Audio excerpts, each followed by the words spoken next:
বেশ কিছুদিন ধরে আলোচনা চলছে ছাত্রদের নতুন রাজনৈতিক দল গঠনকে কেন্দ্র করে।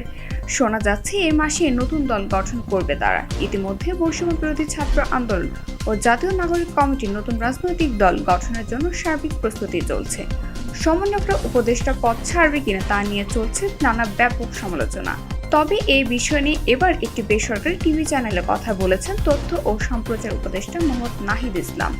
তিনি বলেন, কয়েকদিনের মধ্যে ছাত্রদের নেতৃত্বে একটি নতুন রাজনৈতিক দল গঠনের পরিকল্পনা রয়েছে। দলের কার্যক্রমে যোগ দিতে উপদেষ্টা হিসেবে দায়িত্ব পালন করা শিক্ষার্থীরা প্রতিনিধিরা পদত্যাগের ঘোষণা দিতে পারেন।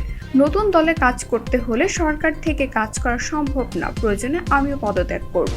তিনি আরো বলেন, আমরা সবাই চিন্তা ভাবনা করছি, আমি ব্যক্তিগতভাবেও চিন্তা ভাবনা করছি। যদি মনে করি সরকারের থেকে আমার মাঠে যাওয়া বেশি জরুরি, তাহলে আমি সরকার ছেড়ে দেব।